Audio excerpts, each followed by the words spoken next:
So when I'm boat fishing, I use these plastic bins to carry my flies. It gives me a little bit of organization, and it also gives me the opportunity to not have to dig through a bunch of stuff. So I got my boat bag, I use these plastic bins, and I have them split up: nymphs, stoneflies, mayflies, and such.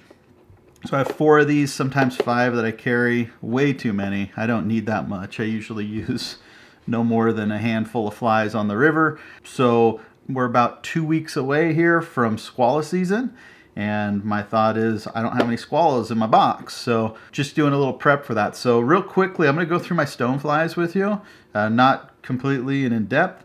I just want to give you kind of an overview. Some of these I carry year round because they're attractor patterns, and attractor patterns, when you're having a tough day, is a great day to throw out and see if you can get something to bite. So here's what I go with. So just going through real quick, starting over here, this area. These here are called hippie stompers. Hippie stompers are a really good attractor pattern, and they're popular here in Montana. You can fish them anywhere, but they have those wiggly little arms that really drive fish crazy. A black belly with kind of a red body to it. They are not super easy to see in the water, but they aren't not easy either, if that makes sense. Let me see if I can get this to focus. Kind of a black belly, red bodied. Neat little fly, neat little attractor pattern to use. I have multiple sizes of these, ranging from around 8 to 12. I might have a 6 in there, but I think they're all 8 to 12. So not real big flies.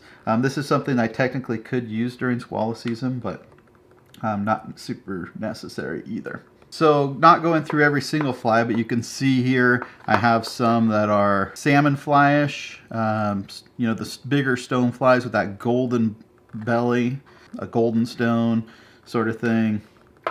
Some of them are more attractor style stones that are that have that orange belly, kind of a golden stone. I do have some different colored ones, kind of green bellies, give you that different look depending on what stone is out there. Again, with a squallow, you're going to want more of that green dark body to it.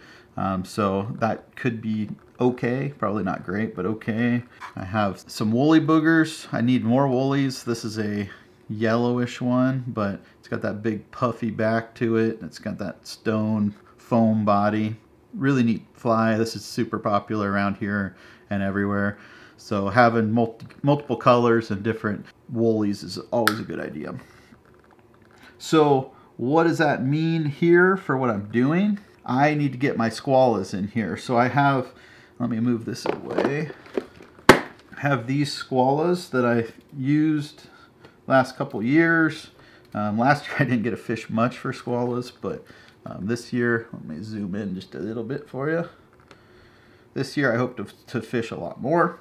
So going through a couple of these patterns that I use, some of these are just generic, don't really have a name to them. They're smaller patterns, just kind of a greenish belly. That would be a smaller squallow. This one's more of it has that nice pink so you can see it in the water, the belly, but pretty simple design. This here is a fun pattern, but pretty difficult to see.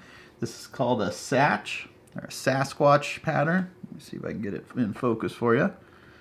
It sits extremely low in the water. It's got the green belly. It is a really neat pattern, and I would put it into the not super popular pattern, or not super popular region of flies used, just because I think it's really hard to see, but one of my favorites. So using this in that 8, 10, 12, maybe even 14. This is more like a 12, smaller pattern. All right, so here's my nymph box, and these I carry pretty much year round, all of these. So these can change up, but they're really pretty consistent. I carry a lot of San Juan worms, rubber legs, copper johns, these Kaufman, which are really good stonefly, big black.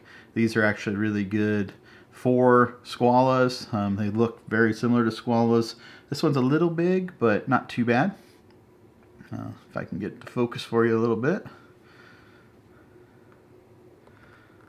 So So it's just a big black stone with legs that flop out there. Princes.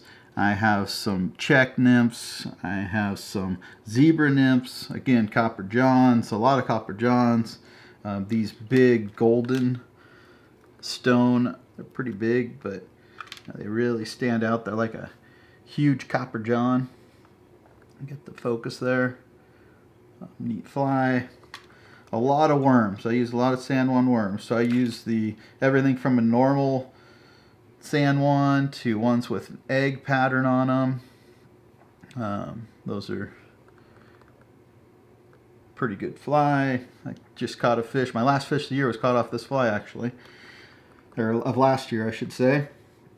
I carry red, orangish off color, and then I carry pink.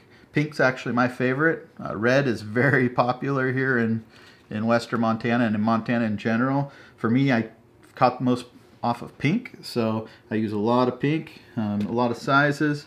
I am a big fan of these, and I'm almost out of them, so it's something I need to restock up on. But these wire worms, they roll on the bottom of the river really nice.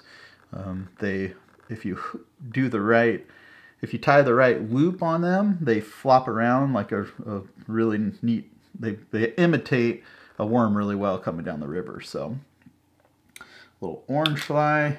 Again, rubber legs. If you don't have a turd and different sizes of turds and different colors, you're shorting yourself. Pat's rubber legs are extremely effective. I have kind of these medium-sized ones. These, again, 8 to 12 size. They're very effective. I know not everybody can carry all of this, and I don't always as well.